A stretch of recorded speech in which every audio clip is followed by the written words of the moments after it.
EAGLES,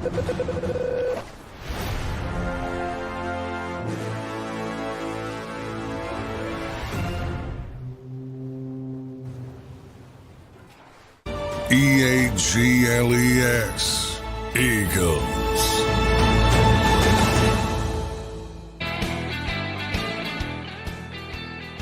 Welcome in, everybody, to a Wednesday edition of Birds 365. Joined by John McMullen, our Eagles beat reporter, host of Birds 365. I'm Zander Krause. Thanks for being here, everybody. This morning, Johnny Mac, one day closer to preseason game number 2 and one day closer to the Philadelphia Eagles season opener in Sao Paulo, Brazil. I think we're down to 23 days away, Johnny Mac. Things are moving quickly, my friend. Yeah, wow. You think about that. It's only just over 3 weeks, so it's coming pretty quickly, and I'm happy about it. I mean, this is the stage where, like, all right, let's play against somebody else. And the Eagles got a facsimile of that yesterday in Foxborough. And, you know, that's probably going to be it for the first teamers. I would be stunned. Certainly if the offense, you never know, Vic's a wild card. He might throw some of the key starters out there. But offensively, I can't imagine anybody playing. Maybe Mekhi Becton because he's learning the position. And that was similar to Baltimore. He got a little bit of work there, but nobody else did. I think you're going to see a similar situation tomorrow night, and obviously the third preseason game they're not playing, so you know, it was one session against a team with a different color scheme. Is that enough?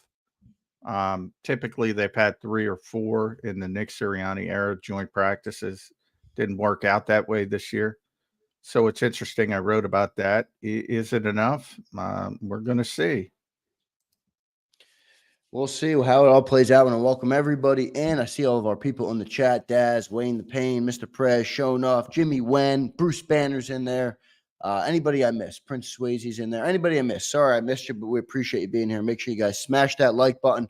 Let's have another good day of likes. You guys have been absolutely killing it for the channel, so we can't thank you guys enough for that. Johnny Mac, we did a little recap yesterday of the joint practice. Any other takeaways that you read last night? Maybe you followed up with a couple beat reporters. Maybe you guys had the group chat going on.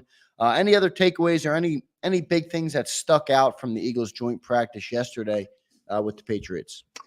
Yeah, it's funny. I wanted to look. I mentioned that yesterday. I wanted to look at some of the Patriots guys, and I texted with a few people after, and they weren't as dramatically disappointed as it seemed they should have been if you only relied on the Eagles guys. But from their perspective, and I think Kyle Duggar talked about it as well, the defense thinks they did a pretty good job. I think offensively, New England really struggled in pass protection. That was clear. I think everybody agreed with that. But I think defensively, the New England side seemed a lot happier than I thought they were going to be. I don't know what that means, but I think that offensively, the only negative I saw was, you know, maybe too much AJ and Devontae. But I you know, that's like, to me, that's dumb. Like, if you're not going to stop them, like, I'm not trying to get people involved to try to get people involved.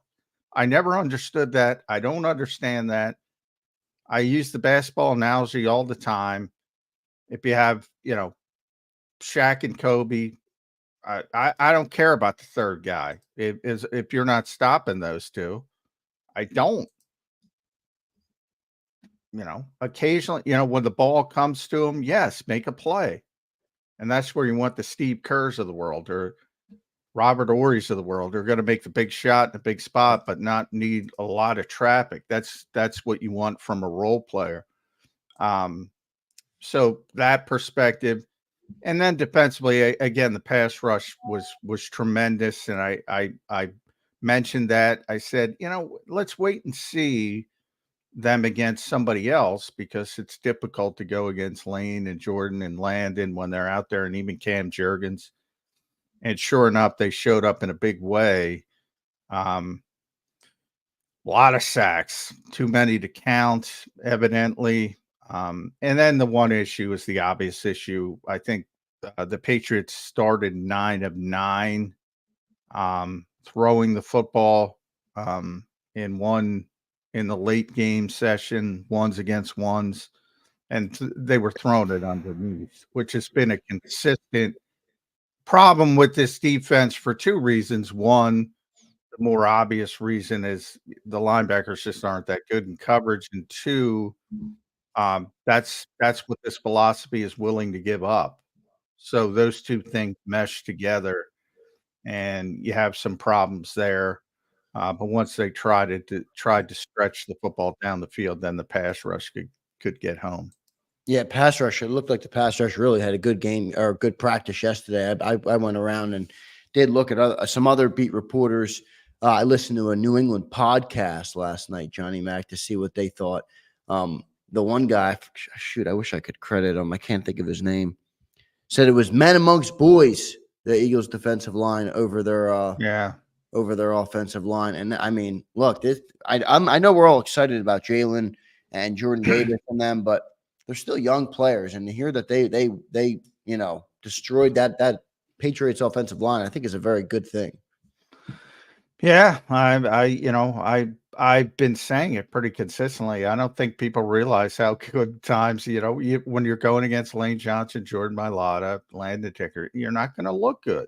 You're not going to look good at times. And when you're going against average or below average offensive linemen, all of a sudden all those reps pile up and you start making plays and you start to have fun. And I think that's what happened with the Eagles defensive front. And I include the edge rushers in there because everybody's been talking, where's Bryce Huff? Well, you saw some Bryce Huff. Magically, the name pops up. Right. Funny how that works.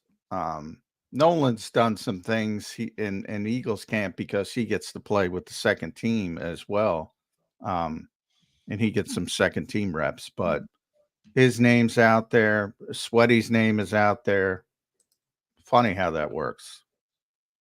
Yeah, good stuff there. So Slay Das brings us up. Slay said on his podcast, Carter's the best DT he's ever seen, and he's seen the best out there like Cox and Sue. Pretty crazy to hear that type of comment from Darius Slay, who's obviously been around a lot of players in his time. But Johnny Mac, if you've been listening to Birds 365, Johnny Mac has been saying that Jalen Carter is that good. So good stuff there. And then you mentioned Bryce Huff, John, a sighting on him yesterday. I thought was a positive thing. He got a sack. He looked pretty good out there. And that's why I think, we've talked about how the overall defensive line will help every player on that D line, because if you want to take away Bryce Huff, either Jalen or Jordan on the inside is going to get a one-on-one. You don't want either of those guys getting a one-on-one. It's kind of just a mismatch nightmare for any offensive line to deal with. And I think you're going to see that a lot more. Yeah, and I think, when you talk about game planning, I think most people are going to start with Jalen Carter. That's going to be, for years, it was Fletcher Cox and Brandon Graham with the Eagles, and now it's going to be Jalen Carter. People will come into the game saying, all right, how do we block him? And then sort of figure out everything from there. That's the default setting. He's their Myles Garrett. He's their, Micah Parsons. He's the guy that people are going to game plan for. And then very rarely is he going to get those one-on-ones, and we're going to see how he handles it, because that can get frustrating for a young player, especially because he's not going to get a lot of space unless the other guys start really jumping off the page, and Huff being most notably.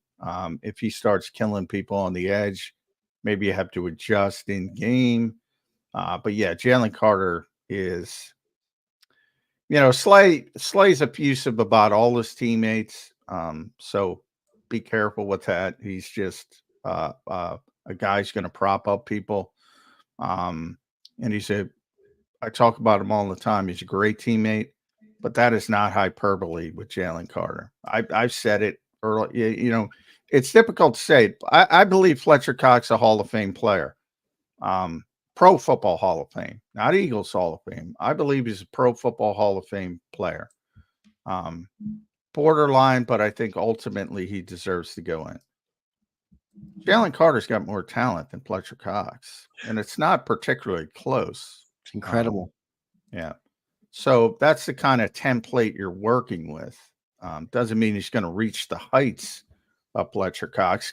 That takes a lot of other things. Durability, dedication, football IQ, all those types of things, which you never know. You never fully know about young players.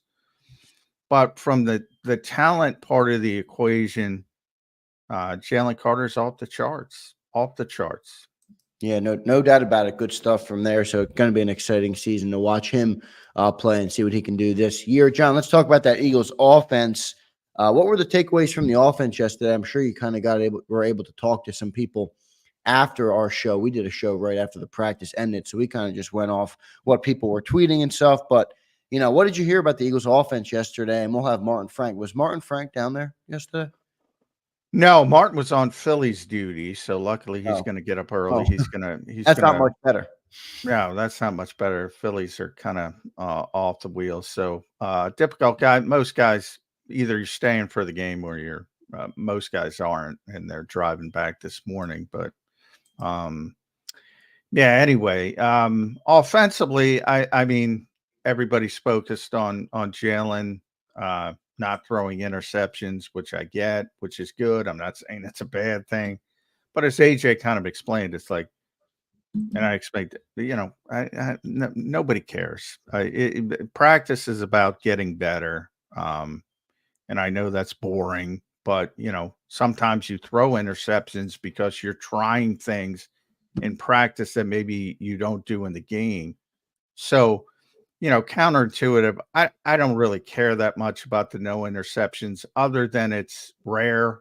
You usually have a bunch by this time in camp because you are trying to push things and do some different, and it could be good and bad. It could be, as I said, I'm a little bit concerned that there's too much underneath stuff, a little bit concerned with overcorrection.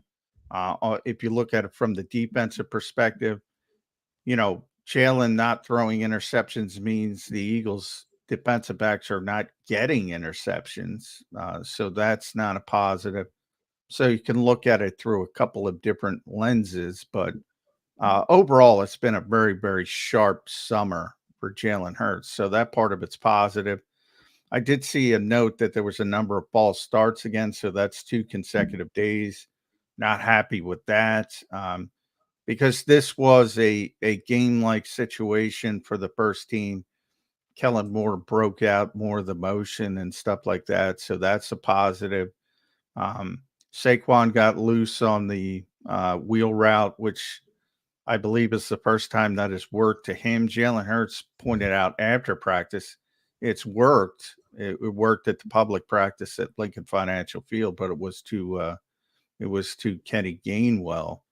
So that's part of it's positive because you always want to if you got running backs that can catch the football, you always want to get them involved at least once or twice down the field because there aren't many linebackers who can cover well in this league. I think everybody thinks that's Eagles centric because they're not good at it. There aren't a lot of good coverage linebackers in this league, period. Because they're asked to deal with guys who are much more athletic than generally they are in space. So, part of that is people need to temper their thoughts about linebackers like they're cornerbacks trying to cover guys. It doesn't work like that. And that's why you see so much dime in the NFL nowadays. If you can get away with it, you always want that extra defensive back on the field who can cover. So mostly all positive. I mentioned I saw Peppers say, he was pretty happy with the way the Patriots defense performed. So, you know, maybe there's a little bit of Philadelphia tint on that, but, you know, and then you add in the whole thing that the Patriots just aren't that good on paper now. And they're not. Yeah. So, a lot of good. And typically, I mean, in the Nick Sirianni era, they generally have outperformed. You know, they really got caught by Cleveland in the Myles Garrett practice, as I like to call it. And then Miami when it was obscenely hot, and the Dolphins played some games and got ready in their cool facility, and the Eagles seemed dead before the practice even started. So generally they've won these types of things. And I put win in quotation marks, in the Sirianni era. And part of that is he takes them so seriously because these are his these are his big days, not the games. These are his big days, the joint practices. Yeah, no doubt. It looks like the Eagles got the better of them yesterday. We'll continue to break it down. We'll talk about Eagles training camp with our man Martin Frank from the Delaware News Journal coming up next. I see Martin in the green room. Martin, thanks for waiting, man. Appreciate everybody being here this morning. Good crowd so far this morning. If everybody could hit that like button if you're enjoying the show, we appreciate it. We'll be right back with Martin Frank on Birds 365. If you missed any of today's show on the JAKIB Media channel, listen to the podcast on your way home. Available on YouTube, Apple, and Spotify.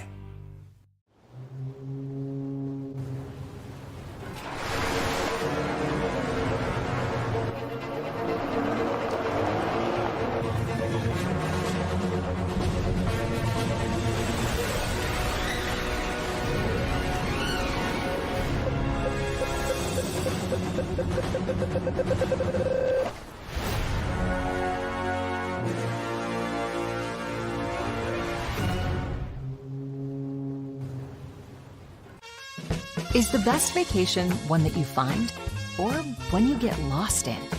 One that takes you to new heights or reminds you to go with the flow? To get your feet wet and your wheels spinning? One that lets you find your own rhythm or get carried away? Find the best of yourself. Get lost in the woods. Plan your stay in the Wildwoods today. Win and save this baseball season from Colony Pools and Power Washing, a local company serving Delaware, Delco, and Chester County since 1970. Are you tired of looking at your green house? Is your roof, siding, deck stained green from algae and mold? Let the experts pressure wash your home and take the pressure off of you. Win with Colony Pools and Power Washing. Call them now at 302-762-2250. That's 302-762-2250. Go passionately. Go fearlessly. Go confidently. Go Birds!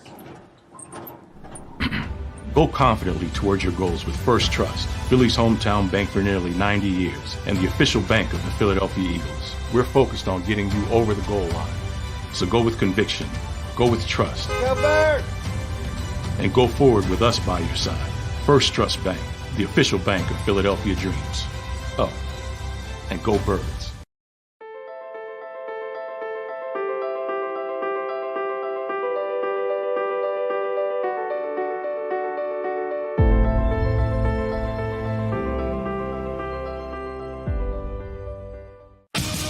The greatest fans on earth.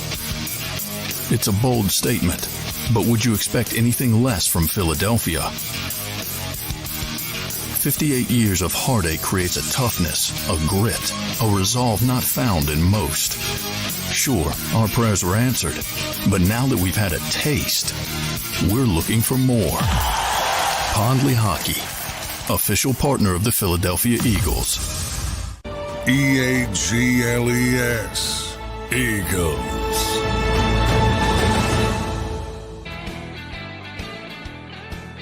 Welcome back in, everybody, to Birds 365. Joined now by Martin Frank from DelawareOnline.com. Martin Frank, welcome to the show, man. How you doing on this Wednesday morning? I'm doing all right. Thanks for having me, as always.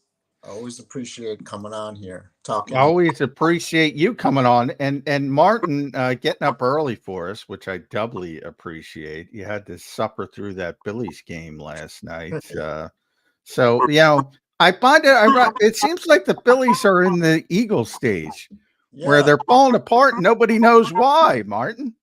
Yeah, it's kind of like we witnessed the Eagles collapse last December and January, and here we are seeing a Phillies collapse. Yeah, they just seem to like spinning their wheel. It's kind of like the Eagles. They keep spinning their wheels, trying to figure out what's going wrong, and it just keeps getting worse and worse. Taiwan Walker comes back and pitches like Taiwan Walker, and that's not good. And the offense gets shut out by a Marlins team that was pretty much left for dead at the trade deadline. It's just bad. I mean, we saw that with the Eagles. They were losing to bad teams too. Yeah, it is. The correlation is interesting, and obviously that's what the Eagles are going through this year. They've made their adjustments. I still don't know if they know what went on at the end of last season. I still think everybody's wondering, and everybody's got theories, but I do think it was a large scale collapse in its players, coaches, everything, which is kind of boring because everybody wants to boil it down and blame one thing. But I don't think you can do that. But their reaction was Kellen Moore and Vic Fangio. And we'll start with the offense, Martin, because in full disclosure, we were not there. So I'm just looking at reports as you are. But, the one thing I focus on, and I go to our buddy Andrew DeCecco because he was my football guy on the ground. Andrew's very good with just the football stuff. And this is what he wrote about the offense. From what I saw, the offense, it was another ho-hum day for Jalen Hurts in the passing game. That's not necessarily bad. No interceptions, effectiveness. Big explosive plays eluded the offense. That, to me, is the key. Hurts' ball placement was largely on the money as the passing game seemed to exclusively run through wide receivers A.J. Brown and Devontae Smith, which I have no problem with that part of it. I'm starting to worry that this team is overcorrecting a little bit with the underneath stuff because they kind of fell in love with the big plays and the explosive plays. Do they need a better walking of the tightrope, so to speak?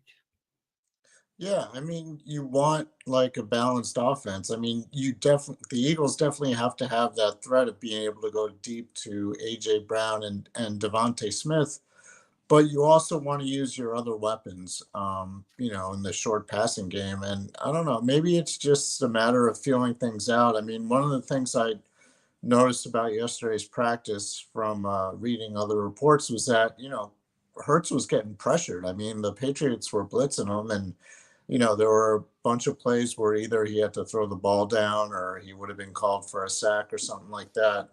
So, the offensive line play was kind of a concern as well. I mean, and there's a lot of change going on there without Kelsey, with Cam Jurgens moving back to center, with Mekhi Becton at right guard.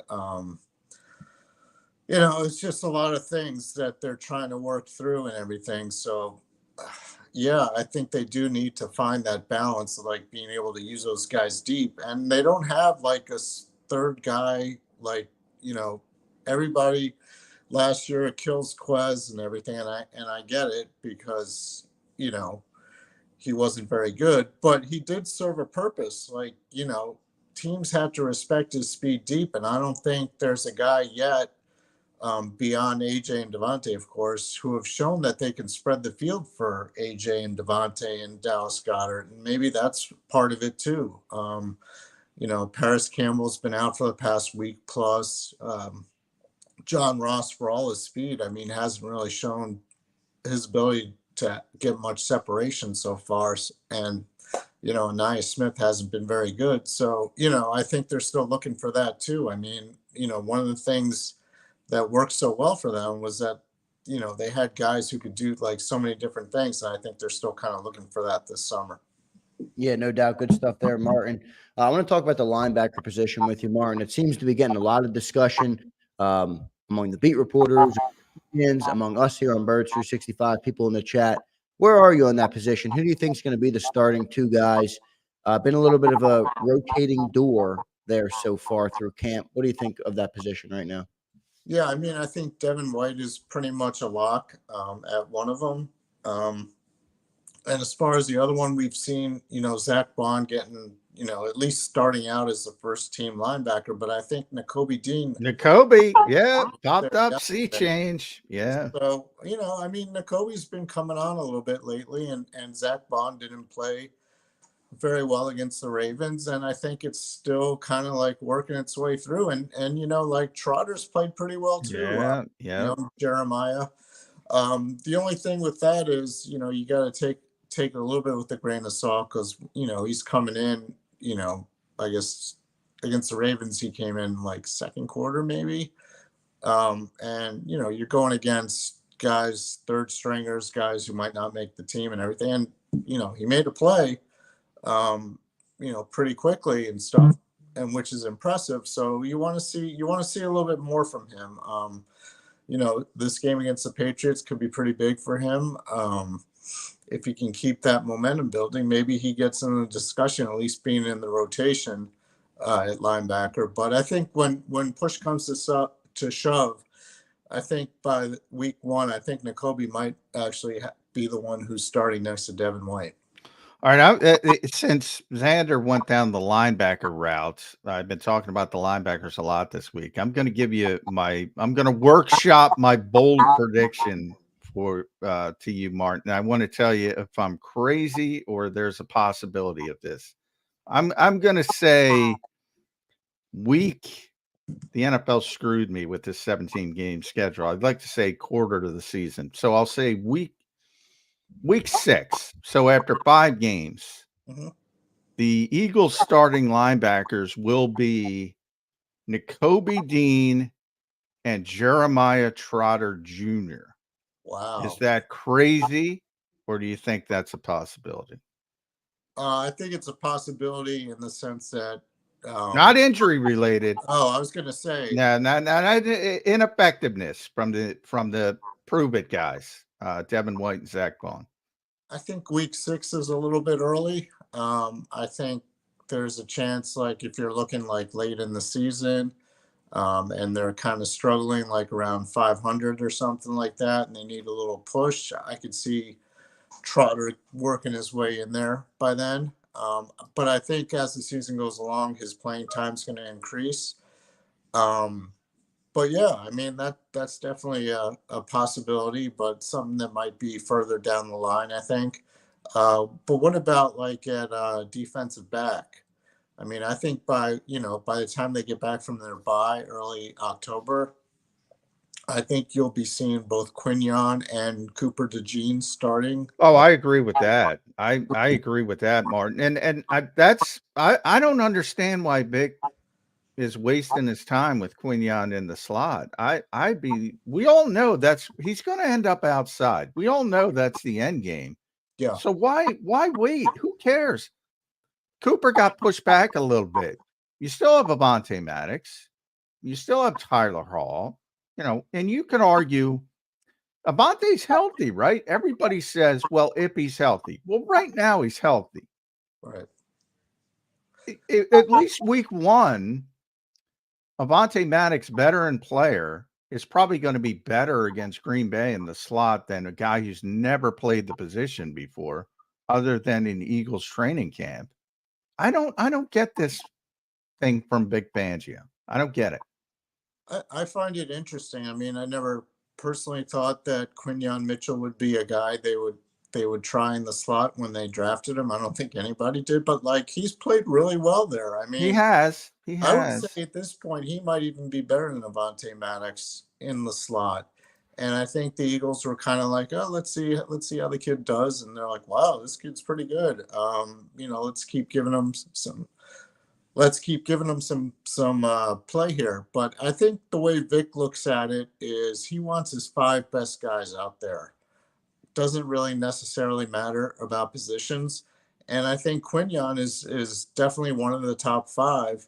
And if Cooper DeJean isn't ready for week 1, then then maybe Isaiah Rodgers starts on the outside, or they do it like they did. I'm sorry, they do it like they did in Baltimore. Like Quinyon starts on the outside and Yeah. moves Well, in I do think passing they'll do it downs. like that. He'll be outside and inside. Yeah. When they're, just have two cornerbacks on the field, he's going to be on the field.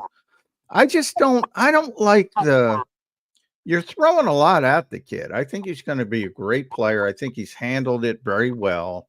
But I think when you get to Green Bay and all of a sudden you have this explosive offense with about 1 million different young receivers who can make plays, I think that becomes different. Right now, let's be honest, he's dealing with Britton Covey and John Ross and Johnny, and all of a sudden Green Bay is going to show up and it's going to be a whole different ball game. Yeah. I looked at the defensive front as an example. Those poor guys, Bryce Hop, Josh Sweat, they got to go against Lane Johnson and Jordan Mailata every day. All of a sudden they show up in New England. Bryce Hop is getting sacks. I don't think that's a coincidence. Going back to Mitchell, all right, you're shutting down Johnny Wilson. Now here comes Green Bay. I'm a little concerned about that. Yeah. I mean, I go back to the point actually you were making. Vic has thrown a lot at him and he has been able to handle it. And I think if it was a situation where it was too much for him, the Eagles would have pulled back and just had him focusing on the outside. So, I mean, I think he's shown that he can do it. Obviously Green Bay is going to present an issue that, he hasn't seen before, or at least, against good receivers that, he doesn't actually face. But then again, those one-on-one drills against A.J. Brown and Devontae Smith when Quinyon goes against those guys, I mean, that's like must-watch. Yeah, he's great. Yeah, those are great. I mean, what better work can a guy get than going against A.J. Brown and Devontae Smith? And both of those guys, want to, make those catches against Quinyon to kind of show him the ropes and everything. It's not like they're going easy on him. I mean, they're really I know. Martin, I have no questions about him at outside corner. I think he's going to be a really good player, and that's kind of my point. He's going to be really good. So let's get him where he's comfortable. Let's get him where he could potentially turn into, one of those young corners. You saw one of them in New England yesterday, Christian Gonzalez, who was great before he got injured last year in this rookie season. As Vic said, when a couple reporters tried to push Vic on slot corner versus outside corner, he's like, different positions. Corner's corner. Yeah, corner's corner. He said slot is more like a linebacker than anything else. I don't know. I just think he's going to be so good outside. Yeah. Why am I waiting? Because Cooper's coming. Yeah. Well, I mean, you didn't really know that, 100% until, now that he's starting to practice. Yesterday was his first practice. I mean, it's what, 3 weeks, less than 3 weeks? No. 20 days from the first practice. But no, but I mean, until the start of the season. Oh, yeah. 20. Yeah. About just over 3 weeks. And I don't think Cooper's going to be a starter week 1. Don't get me wrong. There's going to be a ramp up period. And my point is that it's kind of like, just in case Cooper's not ready to be the slot guy week 1, who's our best guy if he's not ready? And right now it's Quinyon over Avonte Maddox. I mean, the way I've seen it. Yeah. Well, Avonte's got to play safety now, too. That complicates things because he's taking first-team safety reps because CJ's out. So, yeah, it's complicated. But I'm just I'm in the camp that Quinyon's going to be a great outside corner. So start him at outside corner. Yeah, I think he will start at outside corner.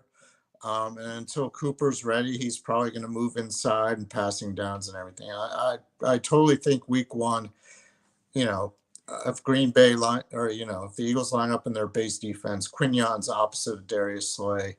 Then he moves inside for nickel, and then, but once Cooper DeJean is ready, I think Quinyon's exclusively on the outside and DeJean is at the nickel position. Martin, you think there could be a trade at that position? I mean, just thinking about that, the numbers in that room, let's just say Quinion and Cooper are the two guys out there on the outside and that nickel with Slay on the other side. That puts Isaiah Rodgers and Keely Ringo on the bench. Those are pretty good players to be on the bench. Is it possible? Not saying it's going to happen, but is it possible you think the Eagles go that route and look to trade one of those guys? I would say unless it's like an offer they can't refuse, probably not, because like we've seen in the past, just like how many injuries are at those positions, especially. I mean, like last year they were pretty much decimated. Yeah. They're going to hold on to those guys like grim death. They're not trading them. Like someone's throwing a first-round pick or something, like something crazy. I mean, I think it would take something like that for them to say, all right, they want to find a way to keep like Eli Ricks and Josh Jobe way down the roster. You know, they like Eli's coverage ability. They like Jobe on special teams. They got a lot of corners, which is a good thing. Because as you mentioned, Martin, what they went through last year, they made an overcorrection. That to me is a good overcorrection. Yeah. I'm not sure the offense has been a good overcorrection at this point, but we'll see. I mean, you look at the guys they threw out there at cornerback last year, and I was actually looking at this when I did my 53-man roster projection, and like, you know, you mentioned Jobe, you mentioned Eli Ricks. I mean, those are guys who made the team last year. The 50. Mario Goodrich made the team, Art, and he didn't make it till August 1st. And he's like, exactly. Goodrich, they already moved on from, and you know, I just don't see a possibility for like Ricks and Jobe to get on the 53-man roster the way it stands. So I mean, that already means that they're better than they were there last year. I mean, you know, Isaiah Rodgers is new, Quinion's new, Cooper DeJean is new. I mean, Avonte Maddox was considered a key player last year, and he might not make the team. He's a low key, you know, right now is the first team safety. We'll shift it to safety because that to me is the most interesting position, Martin, because you know, two guys are here, CJ and Reed Blankenship, and that's it. It's like Bradbury might be traded. You could see Maddox getting cut. The reason why is because Sidney's coming back. Sidney Brown's going to be back early in the season. We don't know how early, but if they have to place him on injured reserve or keep him on PUP 4 games, then he'll be back. And then they signed Caden Stearns, who's not healthy. So, A, they got to find out if he's healthy. But B, they're willing to wait. So that tells me they like him. And Vic likes him. He had him in Denver in 2021. If I tell you they're keeping 4 safeties, who are those 4 safeties, Martin Frank? Well, I mean, you have to include Sidney, right? Yeah, Sidney. Well, that's the thing. Is he going to be on the initial 53 or are they going to keep him on the PUP list and say, all right, take it easy, you know, make sure you're completely healthy. He's back game 5. I think they might go that route if they're comfortable with the backups. Are they going to trade Bradbury? Are they going to keep Maddox? Are they going to keep Stearns? That to me is the most uncertain position on this team. Yeah, I think it's fascinating because, I mean, Bradbury has like, well, the thing I'd say about Bradbury is I give him all the credit in the world, considering his situation after last year. I mean, he told us like a week or so ago that, you know, he approached Howie and Nick and said, hey, I had a really bad season. What do you think about me moving to safety? They're like, sure. Excuse me.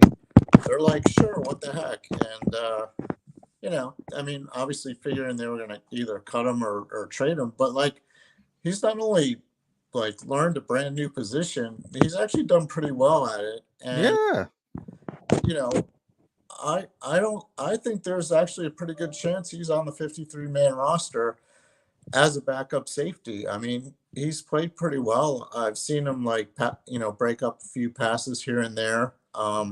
You know, he's at the very least, he's made himself tradable.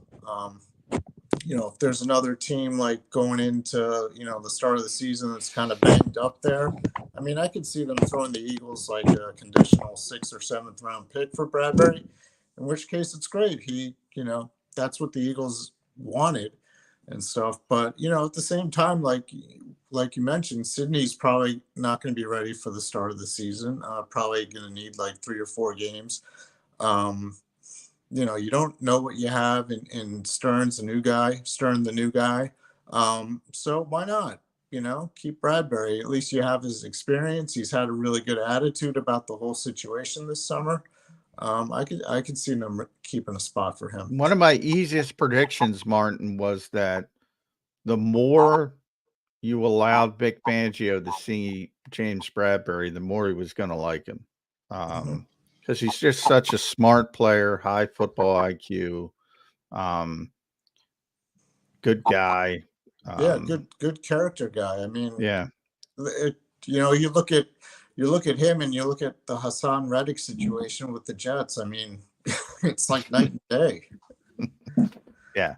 And by the way, Hassan's a good guy. He's got a chip on his shoulder, Hassan, because he's been one of the best pass rushers and nobody puts him up there. So I kind of understand why he's got a chip on his shoulder, but I don't think he's going about it the right way. Since he went down that route, Howie's looking pretty good now. He wasn't looking great early on. I think a lot of people were upset when he moved on from Hassan Reddick, but I think that now people understand why. Bryce Huff hasn't shown much. I've argued, though, that Martin, that poor guy's got to go against Lane Johnson every day. And all of a sudden, he gets to go whoever the heck New England's right tackle is. But evidently, and he's showing up and he's popping. Everybody's talking about Bryce Huff. It's funny how that works. Yeah. I mean, I don't know. Is Bryce Huff as good as Hassan Reddick? I mean, not yet. Bryce Huff, was playing 42% of the snaps last year. Hassan Reddick was on the field, 75%. But like the Eagles weren't going to have that Hassan Reddick this year. Like the Hassan Reddick they would have had is the one who's unhappy about his contract, who's holding out.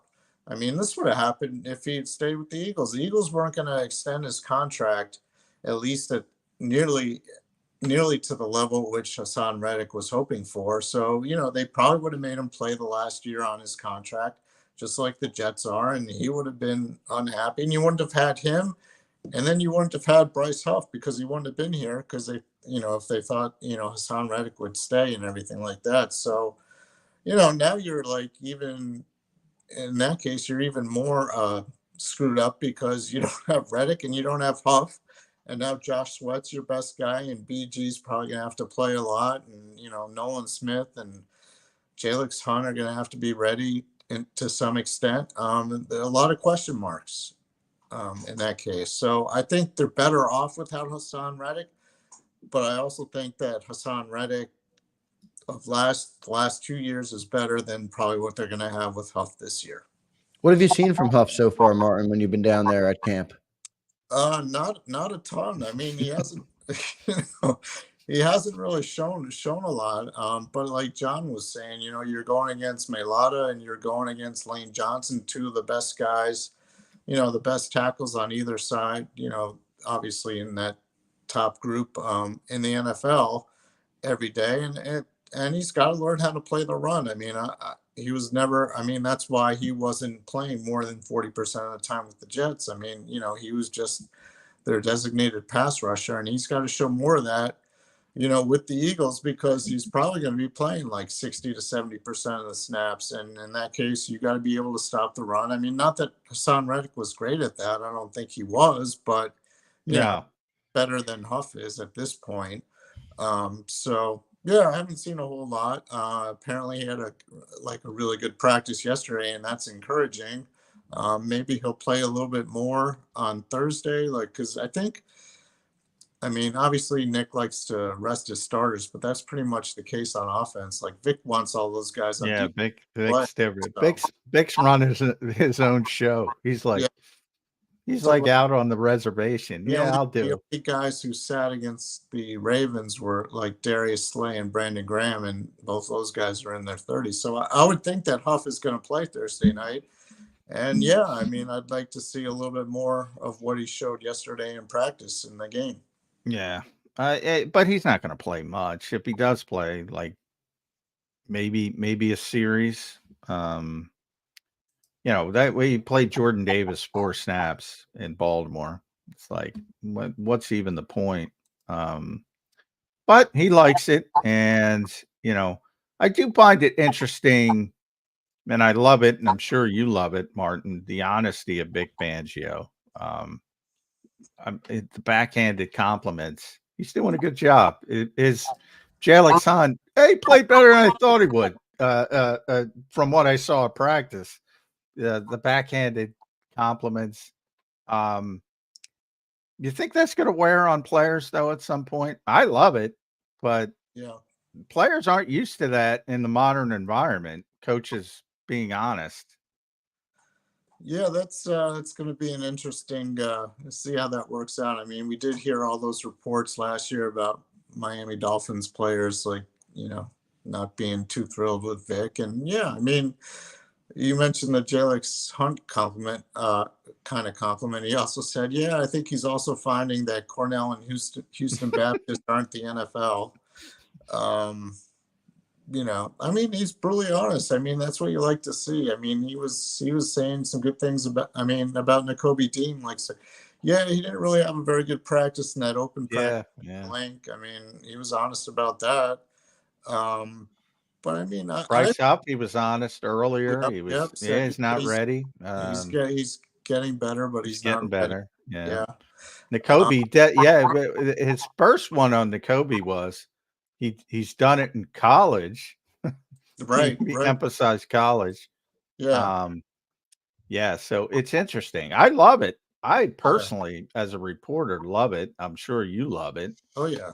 But I can see the avenue where guys will get upset, especially if they do something wrong in the regular season and it gets focused on because Vic's being honest about it. Yeah, I think, but I don't think Vic would ever say something like that about Slay or Brandon Graham. I mean, I don't think he'd ever say anything like, BG's, his best days are behind him. I don't think he'd ever say anything like that. I think he's smart enough to know to pick his spots. Like, you can kind of say that about a young player and kind of light a fire underneath them. He could work that way too. And, maybe with Nakobe Dean it has, because, ever since that practice at the link, he's played pretty well. And oh yeah, I'm going to guarantee week 1, barring injury, of course, always caveat, week 1, Nakobe Dean's a starting linebacker for the Philadelphia Eagles. I've already closed that book, Martin. Have you closed it? Yeah, I'm leaning that way too. I mean, Zander asked that question earlier, and I definitely think Nakobe will be starting week 1, and I think we're starting to see like a little bit of hints in that direction. So it's interesting. I mean, Vic is obviously, I would think at this point in his career, he's been in the NFL for a couple decades at least.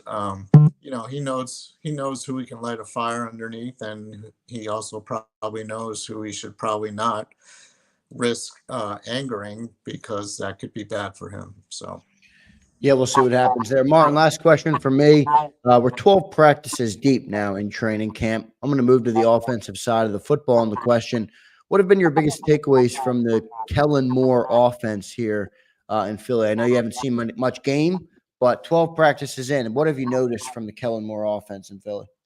I've noticed that Jalen Hurts seems to be pretty happy in it. And if Jalen Hurts is happy in it, I think that's a good thing for the entire offense. Tons of people have mentioned how he hasn't thrown an interception yet in camp. And I think that's huge. Like the stats themselves are kind of irrelevant and stuff, but the fact that like he seems to know exactly where to go with the ball, I think that's a great sign. And I think that's a good sign heading into the season, because, Saquon Barkley adds like a whole new dimension kind of to the Eagles offense. I saw yesterday he had like got a wheel route. Wheel route. I mean, how can they miss with that? With Saquon Barkley and Jalen Hurts throwing a wheel route. I mean, Barkley is lethal on that. We saw that like in the season finale last year, how he left like Nolan Smith like 20 yards behind him and stuff, and caught a 45-yard pass or something like that.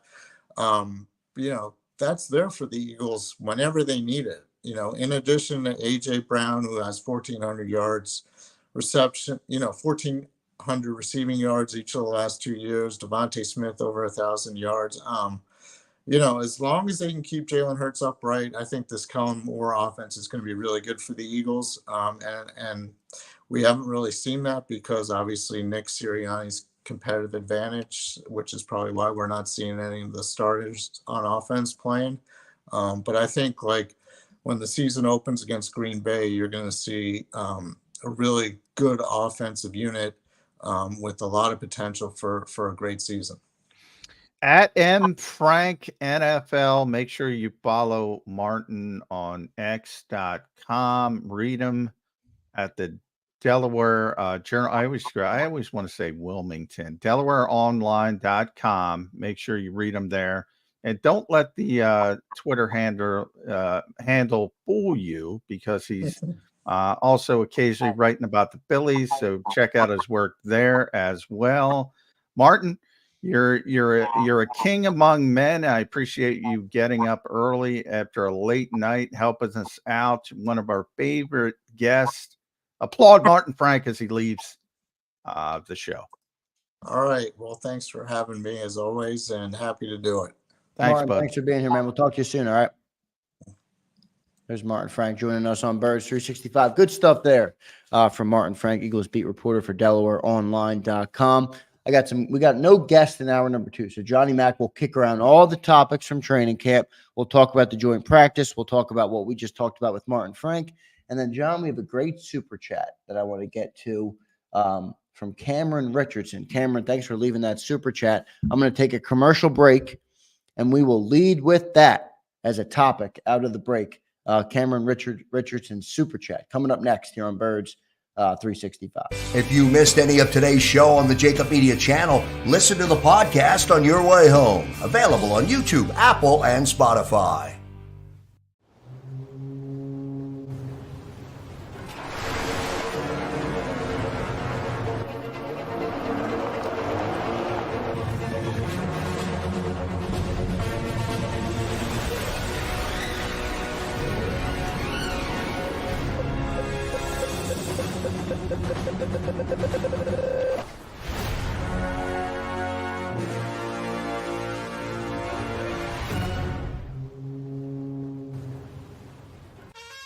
Is the best vacation one that you find, or one you get lost in? One that takes you to new heights, or reminds you to go with the flow? To get your feet wet and your wheels spinning? One that lets you find your own rhythm, or get carried away? Find the best of yourself. Get lost in the woods. Plan your stay in the Wildwoods today.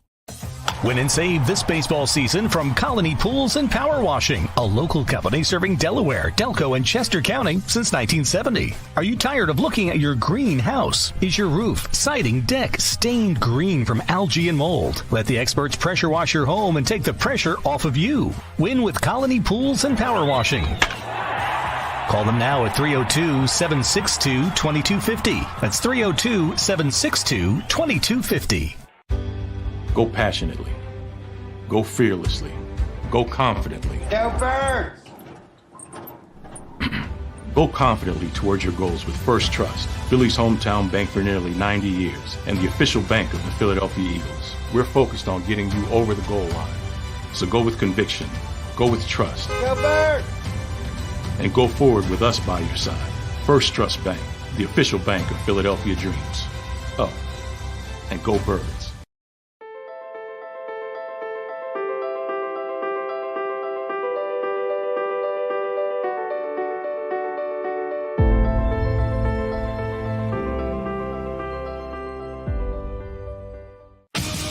The greatest fans on earth. It's a bold statement, but would you expect anything less from Philadelphia? 58 years of heartache creates a toughness, a grit, a resolve not found in most. Sure, our prayers were answered, but now that we've had a taste, we're looking for more. Pondley Hockey, official partner of the Philadelphia Eagles. EAGLES, Eagles.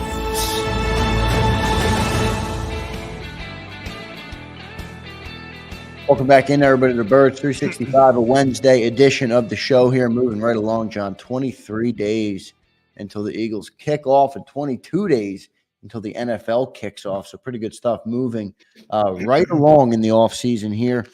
Birds, are they off today, or they got? I guess they have a walkthrough. They have a walkthrough in advance of the big preseason game.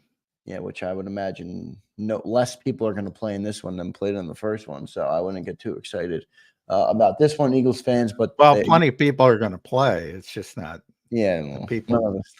None of the guys that you care to see. I guess you could say that's not true. Anybody who watches this show knows about the Darian Kennards of the world and the Thomas Bookers and the that's Tristan true. You're McMullen. Right. You're right. I shouldn't downplay it. And when we had the first game, I was all jacked up because I'm like, forget who's out there. We got an Eagles team in an Eagles jersey tackling a team in another jersey. That gets me fired up. So you're right. From that perspective, I would agree. I digress. Good point, Johnny Mac. John, let's go to our super chat. This is a good super chat. Something we've talked about with the offense is something you've brought up a lot. Cameron Richardson says they already know Jalen can throw deep. Throwing the ball short and intermediate is adding to his bag versus overcorrection. Big plays will still be there. And then there was a lot of other talk just about overcorrection on offense. What's your response, John, to that super chat? Yeah, well, the problem was in Baltimore, Jalen Hurts wasn't on the field. To a certain degree, when you have A.J. Brown and Devontae Smith, yeah, they're gonna get downfield, and people are gonna see plays. But I've seen this emphasis from Kellen Moore and Doug Nussmeier, and they've used it the 2.3 second rule, trying to get the football out of your hands in 2.3 seconds, which can be good. If you got Brock Purdy, not necessarily bad if you want to, get plays down the field at times. So when you say the Eagles know, well, Nick Sirianni knows, but he's not running the offense. Does Kellen Moore know? I don't know. I haven't seen it. I presume he knows. Does Doug Nussmeier know? I presume he knows. I presume they want to take advantage of A.J. Brown and Devontae Smith, because A.J. Brown, Devontae Smith might be the two best players on the team, to be honest. And they have been in this training camp. So you would hope so. But again, with Kenny Pickett on the field and Tanner McKee on the field, and Tanner's 6'6", strong arm guy, their longest pass play was 11 yards. And for those saying, well, the backup receivers stink, okay, but they didn't even try to get the football down the field. So you can't get the football down the field if you're not trying to get it down the field. At least trying to stretch the offense, stretch the defense, excuse me. Look, AJ's too good. Best player on the team. Devontae's too good. Dallas is too good as a tight end. There's going to be big plays, but I just get the feeling that they're more content, pun intended, more content throwing it underneath. And I'm not necessarily a fan of that with this particular talent that they have. They needed to get better at it. Hopefully they are getting better at it. But if it becomes the focus rather than the other stuff, I think you're losing out on what made this offense so explosive in the first place. Yeah, I would agree with that for sure. I guess we'll have to wait for, the real games to be able to make that determination on if it is. But, what I would say, John, is we do talk about practice, and it's where you're supposed to work on things you're not great at. And they haven't been great at this in the past, even with all the big plays that they had. So yeah, that's my hope. A case of, they're working on what they're not good at. Jalen Hurts isn't used to throwing the ball underneath. Well, let's get him used to it through practice. That was my hope, and I brought that up constantly in the spring. And I said, if that's the case, it's not a big deal. Right. My concern is when Jalen Hurts is off the field. Same thing. So that tends me to lean towards, okay, this is his default setting. And I don't want that to be the default setting. If Kenny Pickett is forced to play, I have no problem with it. I don't want that to be the default setting with Jalen Hurts. Again, I admit I'm nitpicking. This is a tremendous offense. It's going to be good. It's just a matter of how good. But when you're and Kellen brushes off, Doug is the one who said it. And he probably got in trouble for it. Not Doug Peterson, Doug Nussmeier. Yeah. When he mentioned 2.3 seconds, and Kellen was probably saying, "Oh, dude, don't put that out." Yeah, I thought the same thing. They've said it numerous times. I've looked back. I've talked to John Machota in Dallas. It's what they believe. That's my concern. When you say you don't like it with Jalen Hurts, what exactly do you mean by that?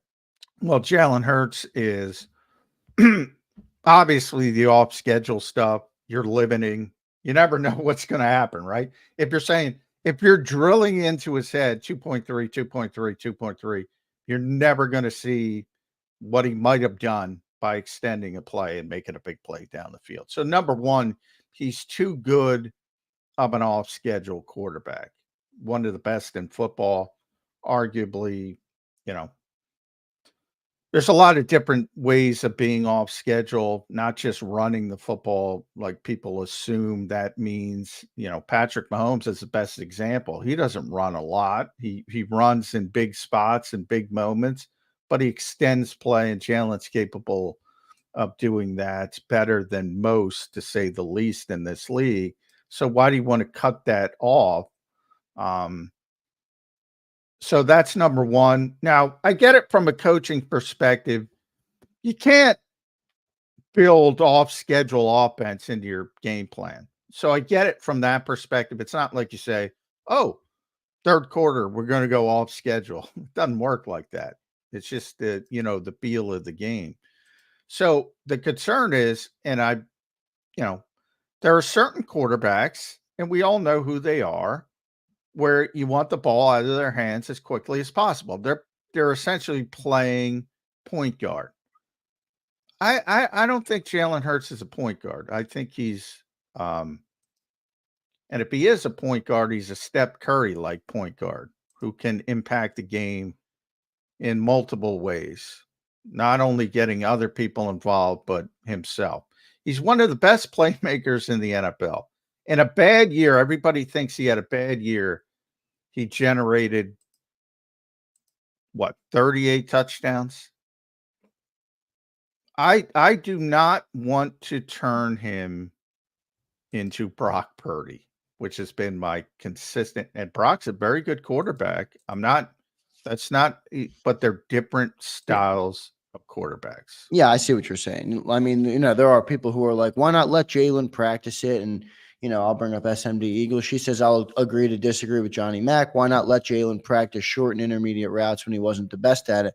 I don't think that's what John's saying. I think it's more that you don't want to do that stuff in place of part of what made Jalen Hurts great, and that's off-schedule stuff. That's, when the play broke down and Jalen was able to get outside and make a play. If you're constantly dumping the ball off, then those type of plays go away, and you don't have the chance for them. So if I don't want to speak for you, John. Yeah, I mean, I've said it pretty consistently. If they're just practicing what they did poorly last year, I have no problem with that. I don't know if people didn't hear me. I've said that 10 times. I have no problem with it. My concern is what Doug Nussmeier said, what Kellen Moore has said in the past, what I've checked with people in Dallas. their belief system, what types of quarterbacks they were. 2.3 seconds, 2.3 seconds, 2.3 seconds. Then when you look at when Kenny Pickett is out there, that's how they're operating. When Tanner McKee is out there, that's how they're operating. When they played the game in Baltimore, that's how they're operating. I'm starting to think that's how they operate. I hope it changes, and I hope it's what the super chat explained. They know Jalen can do it, and they're just working on what he did poorly last year. I hope that is the case. I fear it's not the case. Cameron follows up, says Jalen's not a point guard, but he should be able to tap into it if he has to. Just want him to have a well-rounded game. I think we all agree with that for sure, Cameron, no doubt about it. But you don't want to do it at the expense of what's made him great, and that's some of that off-schedule stuff. And I think, part of that. Well, that's why I bring up Steph Curry. You don't want Steph Curry to be Mo Cheeks for old school Sixers fans. Exactly. Yeah, you want him to be able to do both. And that's a tightrope you got to walk. And I haven't seen him walk. Because I do view the short and underneath stuff as essential to the game, but you don't want to do it. You don't want to go overkill with it. No, you don't want to turn him into something he's not. Now, if they're forced to play Kenny Pickett, yeah, by all means, dive into the deep end of the pool. If Jalen's hurt for a week or whatever, yeah, 2.3 seconds. Use the playmakers. Get the football out of his hand as quickly as possible. I think you're leaving a lot of meat on the bone if you're trying to force the 2.3 rule on Jalen Hurts. And I'm hopeful they're not. I'm hopeful that they are just trying to work on what they weren't successful at last season. I'm hoping they're trying to drill into, like, if it's 3rd and 10, all right, hot route, bang, get rid of the football.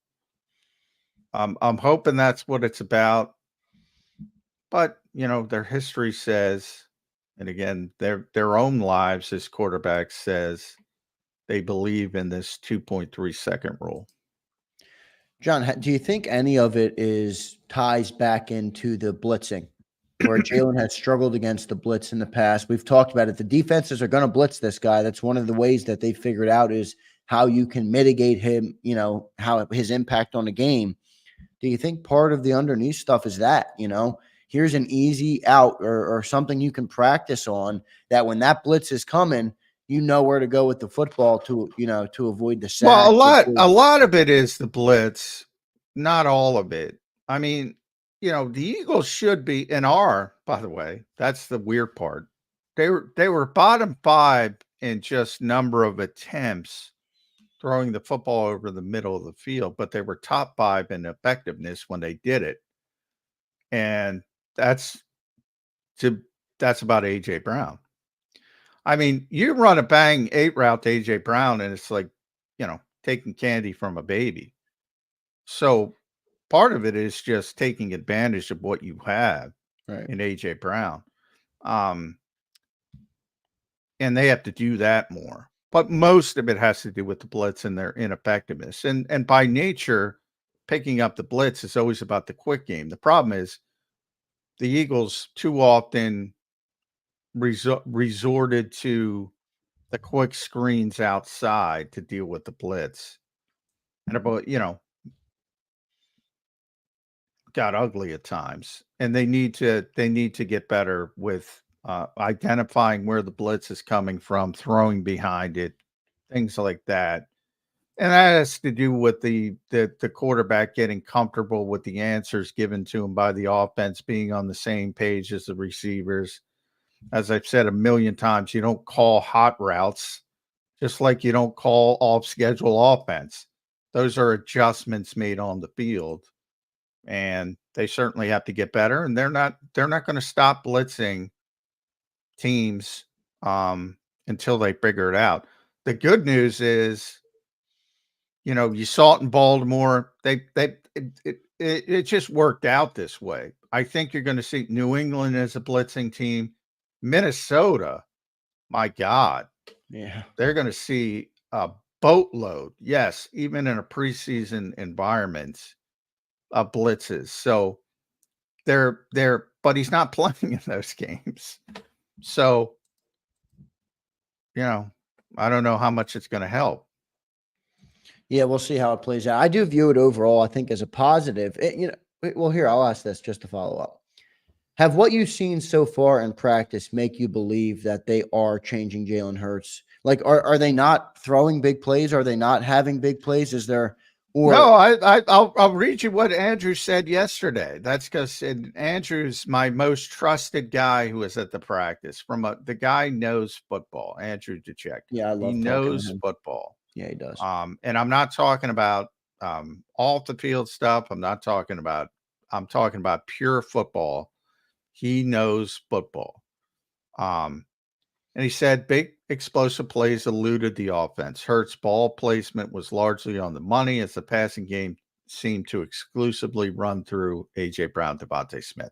Big volume day for Brown, who looked unguardable, particularly on intermediate throws. Nothing wrong with that, but in that effusive praise was big explosive plays eluded the offense. And then you go back to what I said at the start of the show about the New England defense and Jabril Peppers seeming to think they had a good day because they're probably walking in there saying, well, it's going to be a tough day. AJ, Devontae going to make some plays down the field.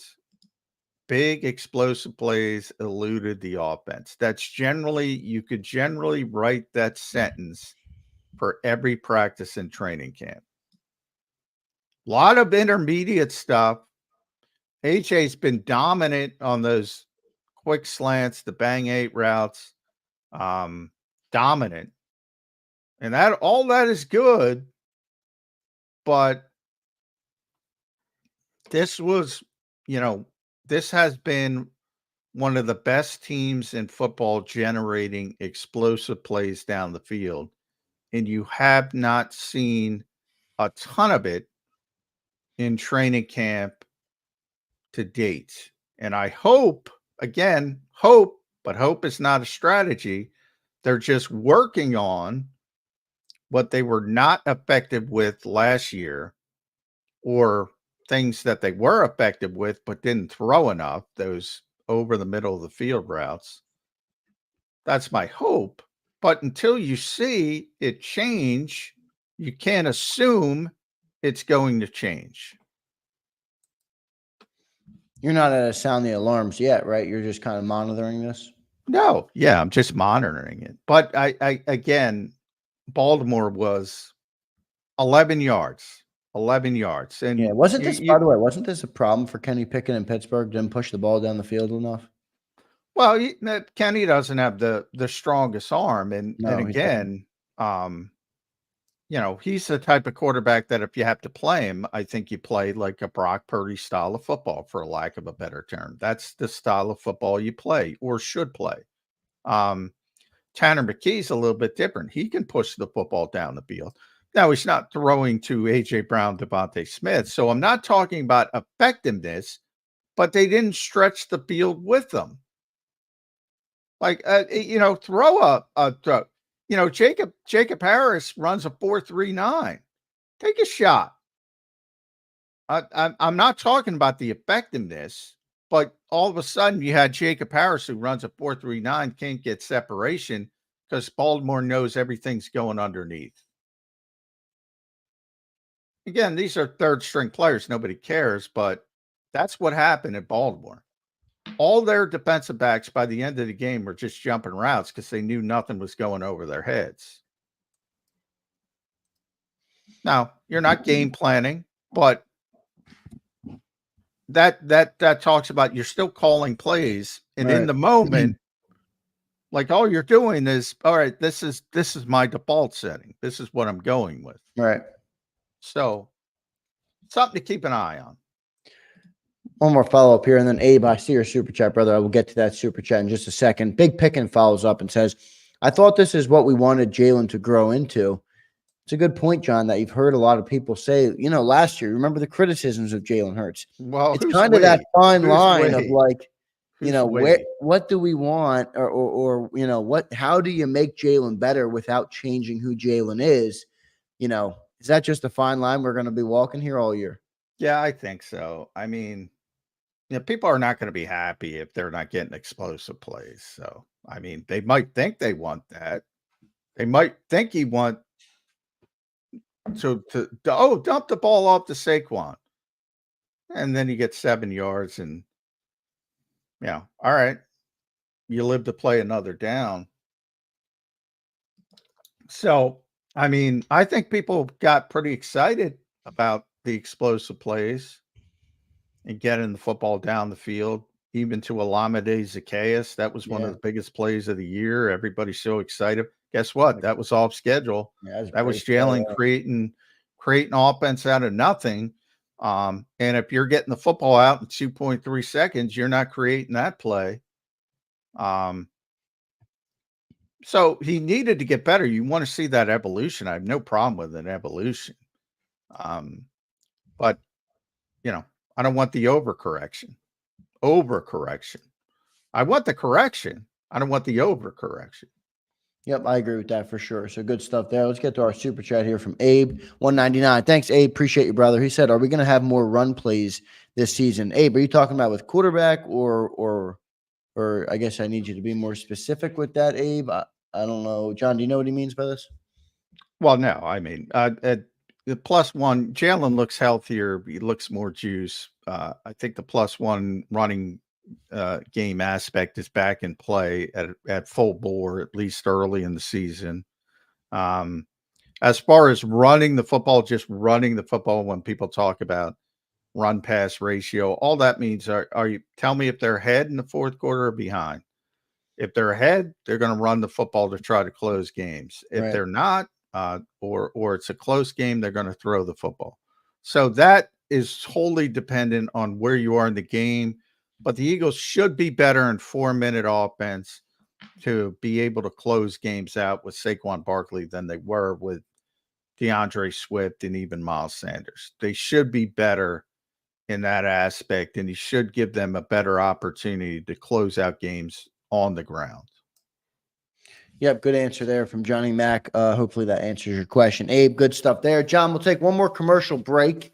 Maybe one more break at the end, but we'll take a commercial break, and then we'll come back. We'll kick around some of the depth chart changes and where those position battles are. We talked a lot about the linebacker.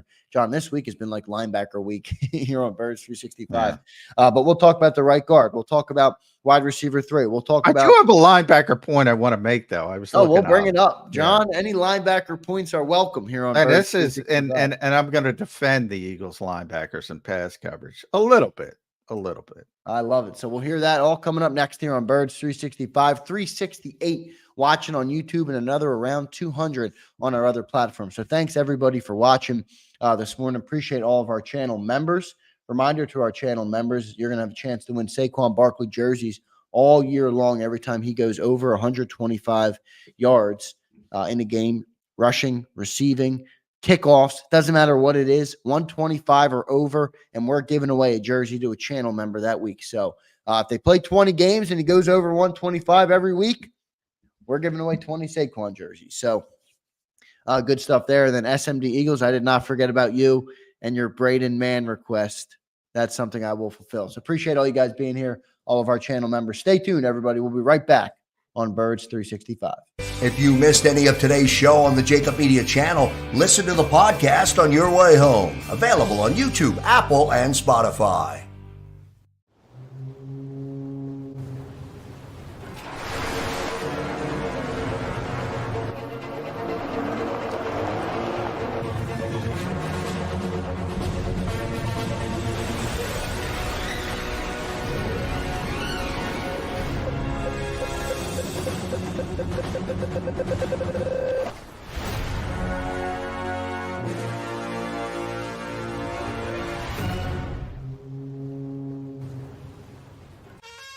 Is the best vacation one that you find or one you get lost in? One that takes you to new heights or reminds you to go with the flow? To get your feet wet and your wheels spinning? One that lets you find your own rhythm or get carried away? Find the best of yourself. Get lost in the woods. Plan your stay in the Wildwoods today. Win and save this baseball season from Colony Pools and Power Washing, a local company serving Delaware, Delco, and Chester County since 1970. Are you tired of looking at your green house? Is your roof, siding, deck stained green from algae and mold? Let the experts pressure wash your home and take the pressure off of you. Win with Colony Pools and Power Washing. Call them now at 302-762-2250. That's 302-762-2250. Go passionately. Go fearlessly. Go confidently. Go Birds! Go confidently towards your goals with First Trust, Philly's hometown bank for nearly 90 years, and the official bank of the Philadelphia Eagles. We're focused on getting you over the goal line. So go with conviction. Go with trust. Go Birds! And go forward with us by your side. First Trust Bank, the official bank of Philadelphia dreams. Up. And go Birds.